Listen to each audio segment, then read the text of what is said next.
What's up, everybody, and welcome back to THI. I'm Jacob Turner. He's Andrew Jones. AJ, we're here for a Friday edition of our Daily Drop podcast series. And in this one, we're going to discuss some of the hysteria surrounding UNC exploring a potential move out of the ACC. I'm going to provide a little bit of context there as well, a little bit of background on how this discussion kind of came up and how some of these reports started coming out. It was first reported by Inside Carolina, Adam Smith, who we're good friends with and a colleague in the media we worked with for a long time. And they essentially reported early this week that UNC was among several schools exploring a possible departure from the ACC and future conference realignment, with sources suggesting UNC could be at the forefront of this movement alongside a program or school like Clemson, and the SEC reportedly being the preferred destination if Carolina was to leave. But I know there's also been some other conference names being tossed out as well. But the headline, AJ, is UNC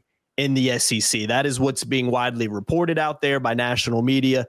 And again, we wanted to kind of hop on here and discuss what why it could happen, what it means, would it potentially be a good move, and just provide a little bit of a context behind it, because let's not forget too, AJ, this is something we have talked about before. I know when we did, I know months ago we had talked about potentially Carolina. It's kind of an obvious topic too when you look at the state of college sports right now, all the conference realignments going around. I think you could probably sit here and make a case that every P5 school is keeping its options open in some way, shape, or form.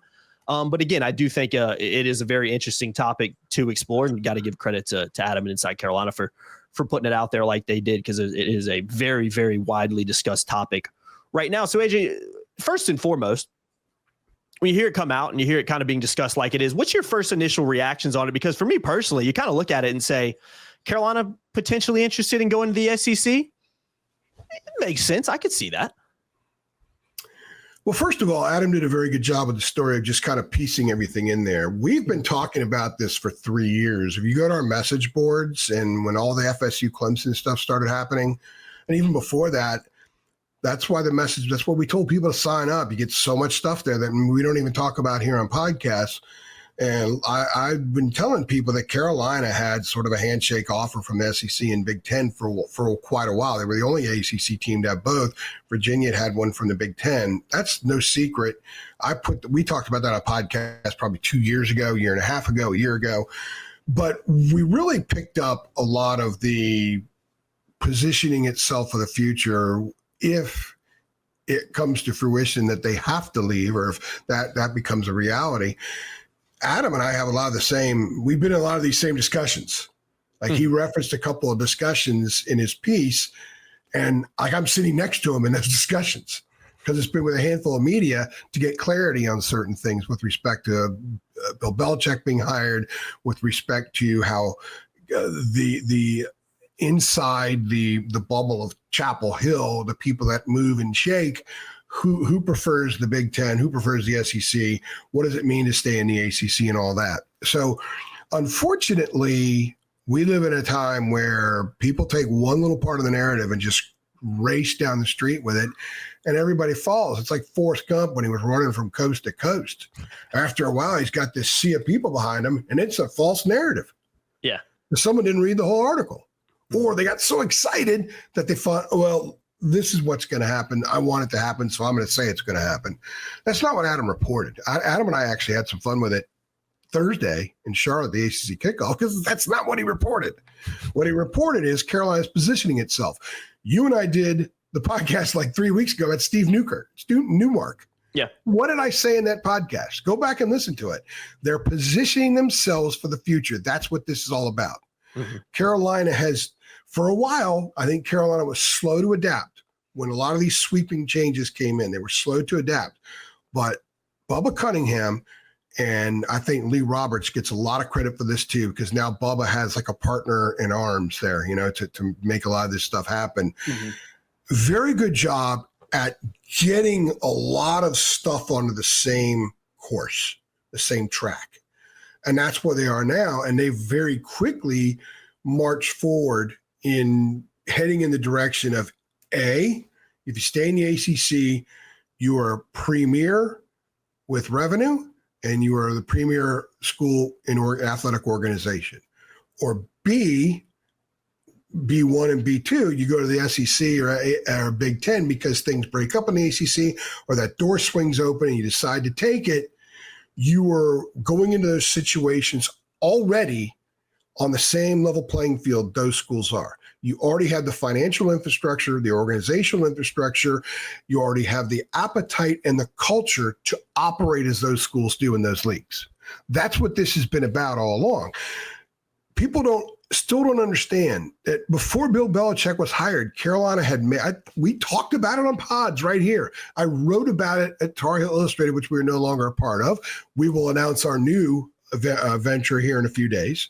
And I will report on there like I have before. But I wrote it and talked about it, that they were determined to make that massive push in football. There was no more, well, will we or won't we? Will we or won't we? Yes, we will. That decision was made before Bill Belichick was on the radar. If Matt Campbell had been hired, he wouldn't get Bill Belichick money. He wouldn't be getting $10 million. May not have gotten $5 million for a GM staff, but it would have been very close, and the commitment to NIL and everything else would have been there. The reason Belichick gets more is because he's Bill Belichick. If you want Tom Cruise in your movie, it's going to cost a lot more than if you want Jacob Turner in your movie. That's the bottom line. That's for sure. So, but they were already making that push. And what did we tell everybody last December? They're going to do the same thing in basketball. Mm-hmm. Of course, it happens in basketball, and everybody's, hey, wow, they're spending this much. We've been telling you all along that's what was happening. Carolina has done a phenomenal job in getting itself positioned to race into the future. And hiring Steve Newmark was a massive part of this process, because what they've done, UNC is finally cutting its cord to an old way of doing things, and they're going to find every revenue stream they can. It's about survival, man. Yeah. And Carolina has embraced the idea of survival.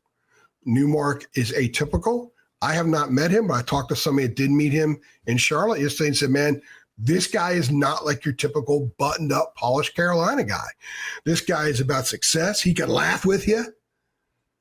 He's probably not looking in the mirror every 20 minutes. And he knows how to get stuff done, and he knows people in all kinds of circles. That's what, to paraphrase, was said. I think that's awesome. I think that's what you and I did the pod about Steve Belichick.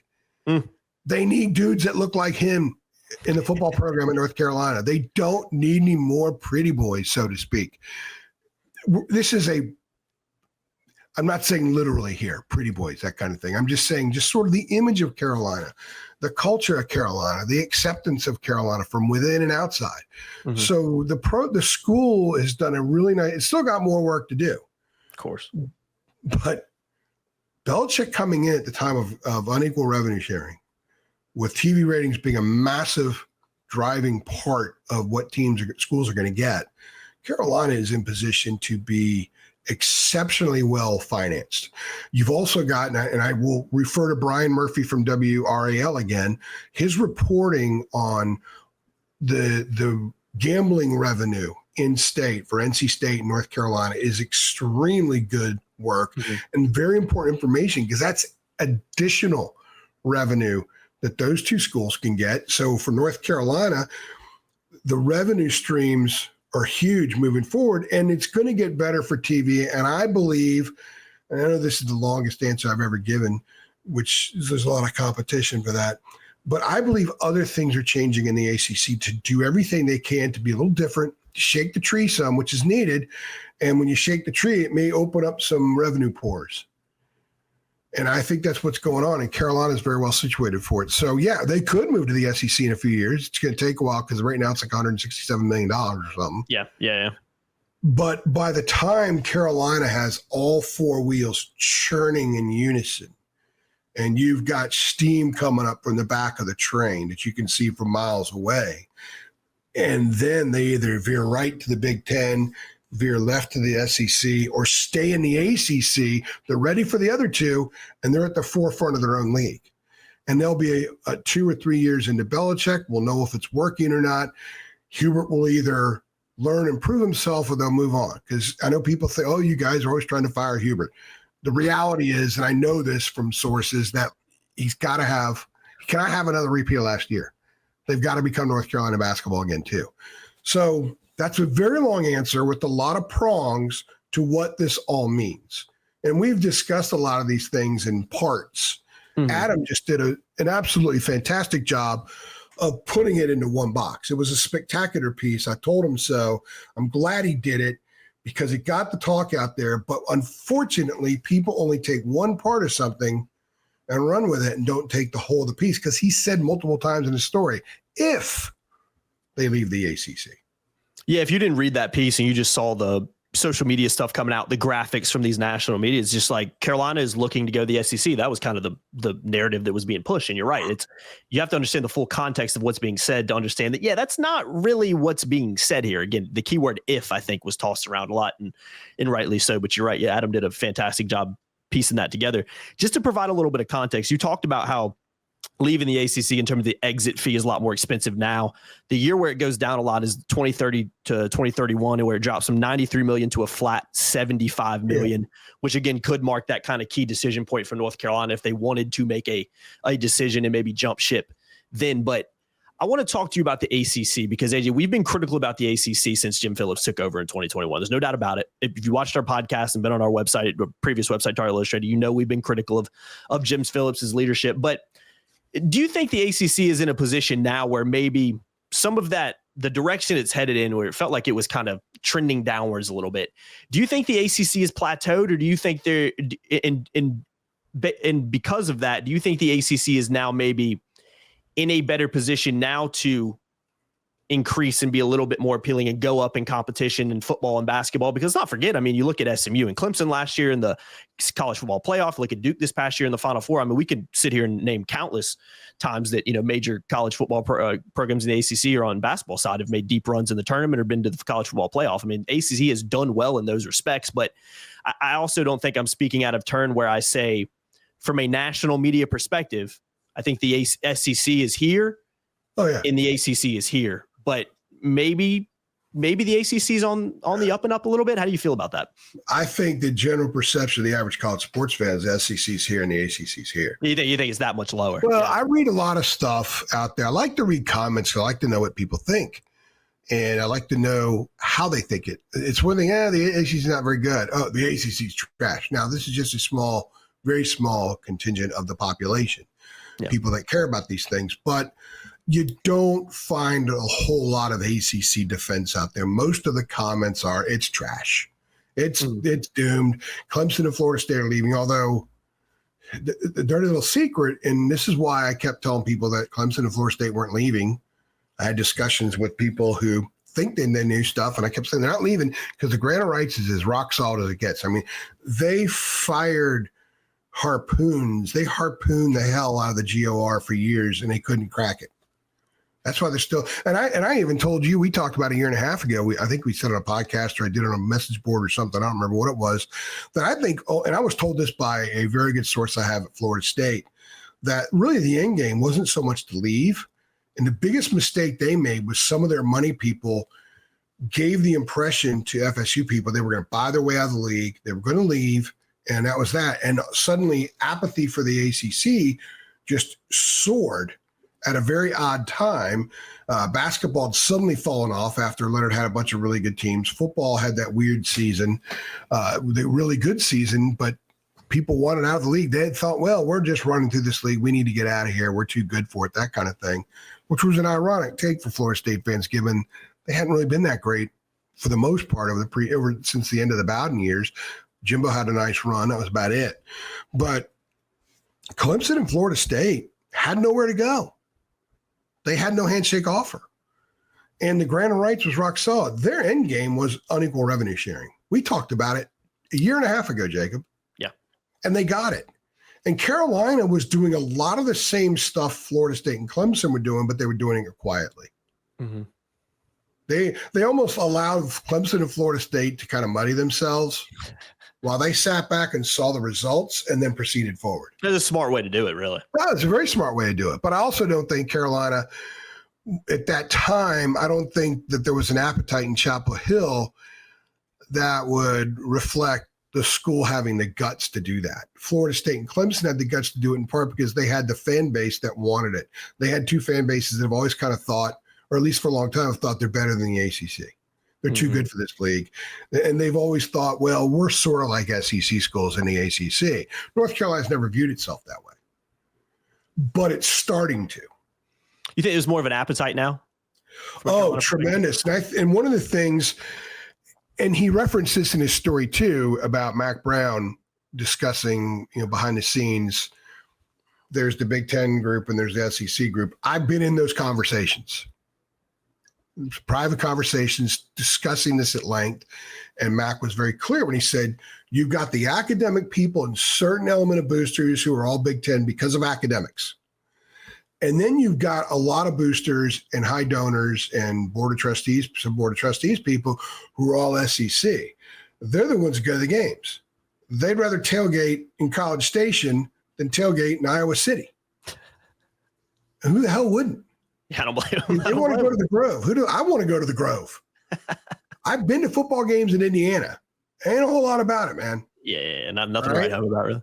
Yeah, so I have been to be at football games at Penn State too, and there is a whole lot about that. That's big time. But I think the appetite's more for the SEC because it's viewed as the best, and North Carolina's always viewed itself as the best. I think it fits more. I think it's easier for fans. You don't want to have, if you're going to leave the ACC and leave behind trips to Cal and Stanford, you don't want to have trips to Eugene and Seattle. No. Also, there is still a lot of resentment. This is a minor thing, and this is a sidebar. There's a lot of resentment for Maryland still. Oh, I can imagine, yeah. Although Maryland did the league a favor. Louisville's a better entry than Maryland. Yeah, Maryland's just one of those. It's a shame they left because they're so synonymous with the ACC. You know what I mean? It's a shame they left. I agree with you because, man, in basketball, ACC, you cannot write the story. Okay, remember a few years ago when ESPN did the 10-part documentary about the ACC tournament? Yes, yeah. You were on that, by the way. I was on that. Right? They interviewed me for it for an hour and a half, and most of what they wanted to talk about was 2004 when Maryland won the ACC tournament. I talked about John Gilchrist for 15 minutes. I talked about Gary Williams because I was around Gary a ton back in those days. One of my favorite storyteller of any coach I've ever been around. Although Jerry Wainwright used to be at UNCW is really good too. Jerry's would just go on forever. Gary would get to the punchline eventually. Not Jerry. You got Gary and Jerry. And Maryland, to me, is absolutely a part of the ACC. But the irony is they used to always call themselves Puerto Rico, like, oh, we don't really belong in this league. Well, they go to the Big Ten, they're Puerto Rico again, even more so. But they didn't realize at the time it was a brilliant decision because it made them solvent forever. Mm-hmm. The Big Ten wanted that market. They've had the Big Ten tournament in D.C. It didn't do as well as the ACC. D.C. is still an ACC town because you've got Virginia Tech. And there's the majority of their alums live in Northern Virginia. Hell, half the UVA students probably come from Fairfax County. It's probably true, yeah. So it's still more an ACC town than a Big Ten town. It'll never really be a Big Ten town. But Maryland, nobody wants to be in line with them anymore. Duke sure as hell doesn't. I remember Coach K said, I covered Duke's last game at Maryland in basketball. And they had a separate press conference room up at Maryland for the home team and visiting team. The visiting team was a little small room across from the locker room. And I'm like 5 feet away from Coach K. And we're talking about a couple different players and stuff. And he eventually said, well, we're never going to play them again. Something along those lines. Have they played them yet? He was angry that they were leaving. And for good cause, good reason. But I do think Louisville's actually a better entry moving forward. Yeah, Louisville is a better overall look for the league than Maryland. Maryland's still just struggling to find, its identity, I guess. Still, yeah, I have a lot of friends who are big time Maryland fans up there, and they still haven't figured it out. Like, they still haven't fully embraced it. Syracuse came into the ACC, I think, after Maryland went to the Big Ten, and Syracuse fans has adapted quicker than Maryland fans. Oh, yeah, for sure. Yeah, it's a good point. Maryland's kind of in that, I don't know if no man's land territory is the right word, but it kind of feels like that. It's like they don't really fit where they're at. And Yeah. But again, I do agree. I think Louisville as a replacement for him makes a lot more sense and is more appealing, I think, than a Maryland is right now. Yeah. So maybe not back when it all switched, but I think now, especially because the league has gone west. Yeah, that's a good point too. Yeah. I mean, Louisville is across the river from Indiana. Last year when Carolina played Louisville and Notre Dame back-to-back games, 4 days apart, I flew to Louisville, rented a car, drove to South Bend. I drove back to Louisville and flight home. I mean, it was only a few hours. It's not a super long drive, other than the fact it was a little bit longer, I guess, because it was snowing. Of course, it snows every time we go to South Bend. But it's in that area right there. You're only a couple hours from Indianapolis. Louisville's like 3 hours from Bloomington, Indiana. 4.5 hours, 5 hours from Purdue. It's right there, man. So I think the ACC got the better deal ultimately, but people are still chapped about Maryland. Yeah, and you can't blame them for that. Just to, real quickly, before we head on out of here, I want to hone in on something that Jim Phillips talked about at the ACC kickoff earlier this week when he has a big press conference. One thing he emphasized was the importance of making the schools in the ACC want to stay, not just have to stay. Yeah. Do you think North Carolina, I know there's more of an appetite that you said of North Carolina potentially going to the SEC. I agree with you in terms of the gap there. I mean, how much of a gap we could sit here and debate all day. But I think from a national perspective, you ask just a average college football fan, they're going to see SECs above ACC and even college basketball as well, I think, to an extent. Do you think it's now, just because there's an appetite there, do you think if that gap can be closed a little bit, let's say now between 2030 and 2031, again, I think I do agree with you. I think the ACC's plateaued. I think all signs are pointing to it slowly and maybe steadily rising up a little bit more. Again, do you think it's more of a situation like Jim Phillips said of if the ACC can continue to kind of work its way back up and maybe that gap shortens now the next few years, and it's more of an emphasis now or more of an appetite now for Carolina to want to stay rather than just to have, essentially have to stay. Do you think Carolina might be in a position where, we like the SEC, but the ACC is improving. We like kind of the direction it's headed in. And ultimately, Carolina, we're an ACC school. We want to stay in this conference because we're so synonymous with it. Or do you think it's just something that we're going to have to see how it plays out? Because you can see both sides. I mean, Carolina is synonymous with the ACC, but you can also sit here and say, man, it would make a lot of sense for a program, especially that has the national branding like North Carolina does, the athletic department does, to move to the SEC, because right now it is the premier conference, I think, in college sports. So how do you look at that situation over the next few years? A lot of it depends on what the national landscape looks like. What is the playoff structure? Like in football, especially, because that drives the needle, right? That drives everything. That drives the bus.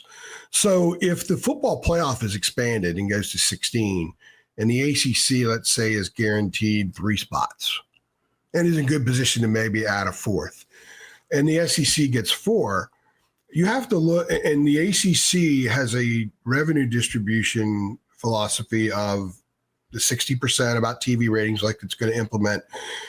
You go to the CFP, you keep 90% or whatever it is. I mean, I think these things are going to continue to be tinkered with for a while, in part to save the house. Yeah. And that's why this latest constellation was made, to save the house. It depends on, at that point, what makes the most sense. So if you go to the SEC, and it's a lot harder to get to the CFP, and you're still going to be really good in basketball no matter what. You're still going to be really good in baseball. You're still going to dominate a lot of other sports, and you have to find a home for some of your sports too, because the SEC doesn't have some of those sports. But primarily with football, is just going to be so hard to occasionally flirt with the CFP. Or if you're in the ACC, you're making comparable money because of the unequal revenue distribution, because if you can get to the postseason, you keep most of your postseason money, because the stuff that Brian Murphy has written about that I keep referencing about the gambling revenue going to UNC. If you're suddenly at a place where if you succeed and people watch you because you're winning and you succeed, you can create for yourself the same kind of revenue you would make in the SEC or Big Ten, but your path to the CFP includes Syracuse, Duke, and Georgia Tech instead of Tennessee, LSU, and Texas A&M. I think it makes a lot of sense because you want to be at the table and have the same amount of food on your plate as pretty much everybody else. You don't want to starve. But if you can sit in this little enclave restaurant around the corner and have a 5-star meal that not as people know as much about and get the same experience and have the same everything, but it's less expensive, but it's a little bit easier. Your service is quicker. You don't have to wait to get a table and sit outside for 45 minutes in the heat waiting to get in, and some little buzzer buzzes you in your pocket. I think you can say maybe that other option's pretty good. Yeah. So you may not say hey to Charlie all the time across the way in the hot, restaurant where all the VIPs go, but you can still be a VIP over there. Mm-hmm. I think that's something that is being discussed there. They want to, the whole point of this podcast, and I think what Adam was writing the other day, is that they're going to position themselves to have options. Mm-hmm. And that's the good thing here, because there are a lot of schools in the ACC that aren't going to have the options. Most of the ACC schools are praying to God that Florida State, Clemson, and Carolina stay. Yeah. Because look at the Big 12. The Big 12 has done a nice job sort of making itself remain Power 4 after losing Oklahoma and Texas. Well, Texas goes in and wins the SEC. Mm-hmm. Oklahoma struggled, but they beat Alabama. I mean, that wasn't a great look for the SEC last year. No. New schools came in, and especially Texas came in and did well. If the ACC loses those three, it's the Big 12, but it needs to add to be the Big 12. Yeah. You know what I mean? Yeah, I know exactly what you're saying, yeah. They'd have to go find a way to steal West Virginia, and, hey, let's bring in South Florida, who's building a 35,000-seat stadium, and they're all proud of that they won't fill. NC State fans aren't going to want to hear this, but they need North Carolina to stay in the league. They need Florida State and Clemson to stay in the league. Virginia Tech needs it. For all the Enter Sandman and all that stuff and Lane Stadium bouncing up and down, the reality is I've seen the TV numbers. I told you, I spent 2 weeks studying TV numbers going back through beginning of 2019.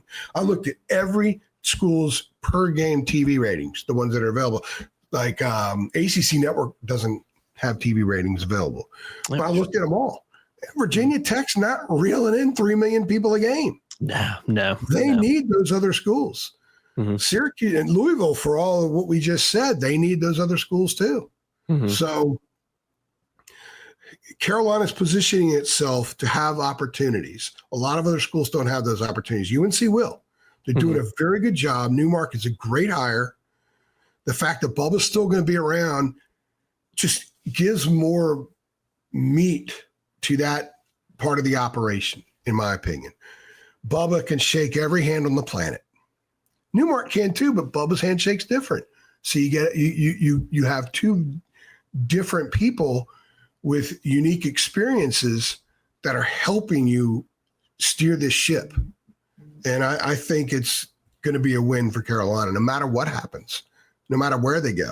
Personally, I want them to stay in the ACC. I want the ACC to be healthy. To answer your question about the league doing, but I think the league is getting a little bit better, but you've got to get revenue. I sense that Jim Phillips can be creative with scheduling. Eliminate the ACC championship game, play a 13th regular season game, all conference games, 9-game conference schedule.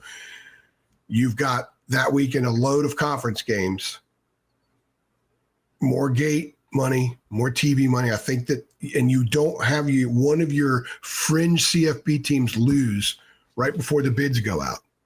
You don't have any of that stuff. Yeah, that's a good point. Yeah, I agree with that. I think and in basketball, hold on, something just happened on my laptop. And in basketball, they're going to go to a 34-game schedule in a couple of years. It's up to 32 now, and it's going to go to 34. And what it does, you can go back to a 20-game ACC schedule, and guess what happens? You can add somebody. Yeah, I do think the Big 12 is more poachable right now than the ACC is not poachable because of the GOR. Mm-hmm. It's an interesting topic, man. But again, yeah, I think Carolina positioning itself to have those options makes sense. And I just think the brand that Carolina has, I think it's natural that it's going to have those options. I don't think it's any surprise to anyone that the SEC would, of course, welcome a program like a school like UNC. Why wouldn't they? I mean, again, it just fits, you know? Yeah, you bring up a good point. I think brand alone now only matters if you use that brand to your advantage. If you just don't let the brand stand on its own, those days are over. Mm-hmm. Those days of getting a recruit to talk to you just because you're North Carolina in basketball are over. In football, Alabama are over in a lot of ways. There has to be more. People have to view you differently. Parents have to be. Things are changing so fast. If a football recruit's parents look down the road 5 years, And they say, okay, my kid's going to go there for 5 years, likely red shirt, go there for 5 years. Although I do think eligibility is going to change. I'm surprised it didn't this past spring. I thought they were going to add a 5th year of eligibility. That is coming. And that will be one of the compensations that are part of all these different legal things going on. So kids will get an extra year of earning potential in college, which is a lot more money than they'll make in a regular job when they get out of college. So with all that said, I think if you're a school that clearly looks like you're trying to get it done and move forward, you're just going to be more appealing because you can sell a lot more. Yeah. You could tell a kid now, hey, look, we don't know what college athletics is going to look like. We're being straightforward with you. By the time you're a junior, you could be playing in the ACC, the Big Ten, or the SEC. We are desired. We have options. A lot of these schools you might go to, you're considering, they don't have options. By the time you're a junior, they could be the American Athletic Conference, basically. It's a good point. A watered down version of the ACC, or you could be where we are, and we're always going to be wherever is best for us. Certainly by 2030. Yeah, and just one more thing I want to add to you. I want to go back to what you said about Newmark not necessarily being a prototypical Carolina hire. I mean, you look at Carolina's last 2 biggest hires on the athletic side. You got Bill Belichick and Steve Newmark. I mean, does that not, those are 2 guys that aren't necessarily synonymous and fit kind of the stereotypical branding that kind of comes with North Carolina. I mean, maybe that signals kind of the new direction that's going in. But I think number one thing that it does signal is Carolina is adapting to this new era of college sports. And I think that is a positive. Now, what it leads to down the road, and does Carolina end up in the Big Ten or the SEC, we'll have to see. But I don't think it's any surprise that I think it's a smart move to weigh your options, keep your options open. And I also think it's a no-brainer that these conferences would want a school like Carolina to come into. So I think Carolina is in a fantastic position, not only in kind of some of the hires they've had in the direction the athletic program's headed in, but also on the, looking towards the outside, maybe here in a few years. But again, I think even if it happens, it's going to be a few years before it does. You know what I mean? If it ends up happening. I like skyline references, as you know. Yeah, you're a big skyline guy. If you have to have a massive skyline, like let's say if the baseline is Houston's got a great skyline. Well, and you're the ACC and you're currently, let's say, in Charlotte, which has a really good one. If you're Carolina, you're not going to add 2 18-story buildings and say, hey, that gives us an equal skyline. You're going for 45 and 50 floors. Yeah. When you hire Bill Belichick, you're going for 50, 60 floors. Mm-hmm. When you hire Steve Newmark, the creative aspect of the hiring, the newness, the uniqueness, the shift in direction for the school athletically and financially, you're going for the 50 and 60 floor building. You're not putting in an 18-story Quality Inn and an 18-story mixed office condo crap. You're going for broke, man. You're going for big time. And that's what they did with these hires. Yeah. Smart from Carolina. Very intriguing situation. It's one we're just going to have to kind of keep an eye on and see how it plays out. But again, credit to Adam Smith and Inside Carolina did a fantastic job with that article. And we felt like it was something to come on here and discuss a little bit with how the narrative was maybe twisted a little bit than what was actually reported in their piece. So the last thing I'm going to add, AJ, I promise this is the last thing. I almost forgot this.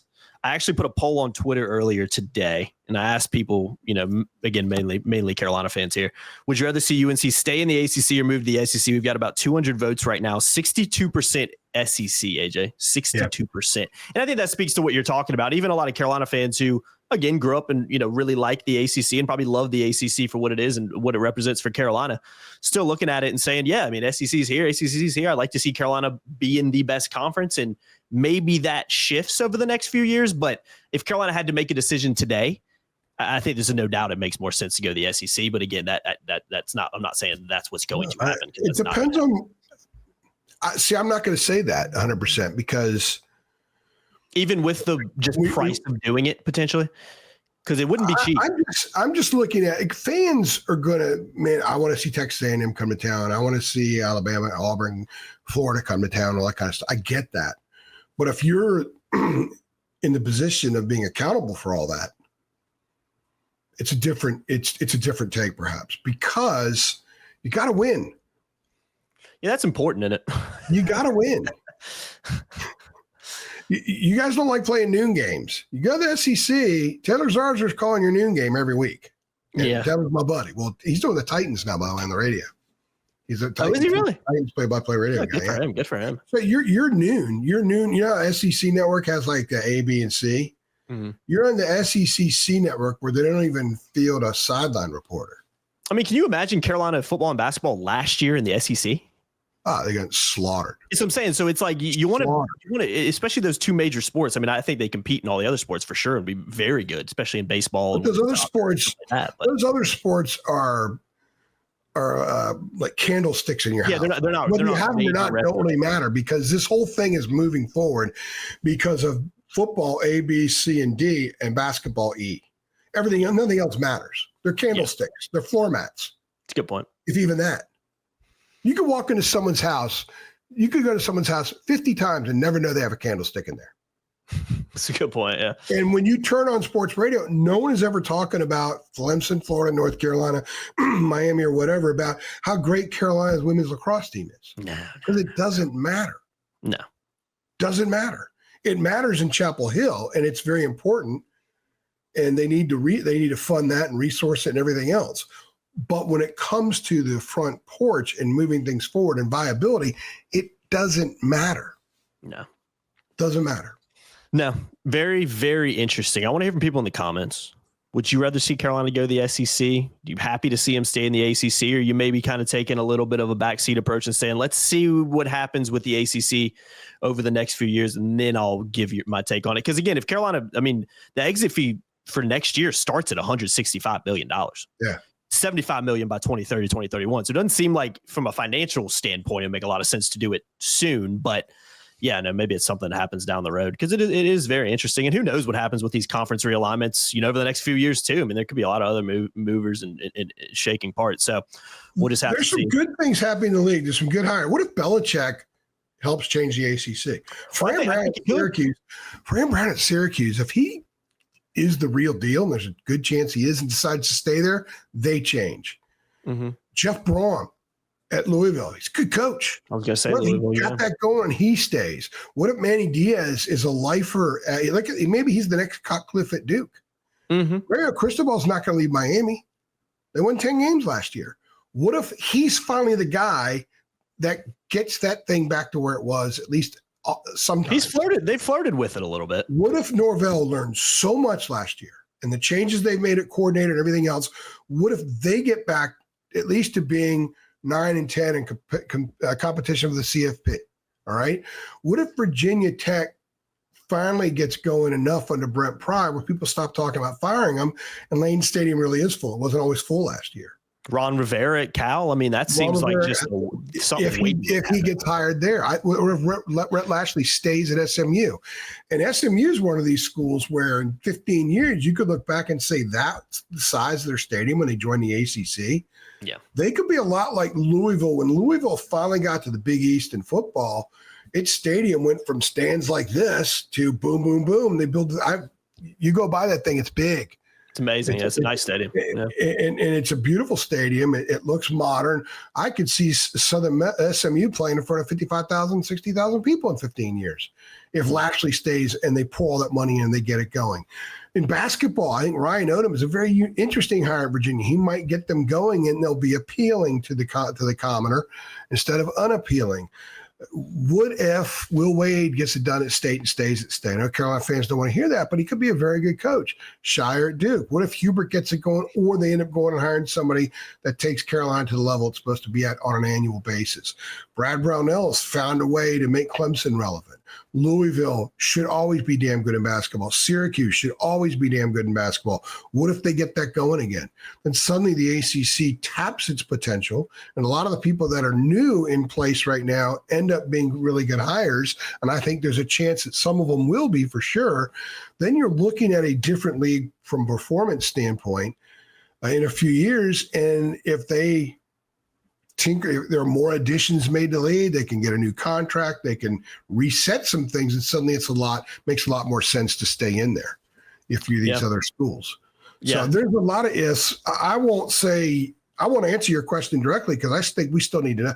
The way it looks in 2030 could be dramatically different, and it could be dramatically different with the ACC being stronger and North Carolina being the strongest of them in the ACC.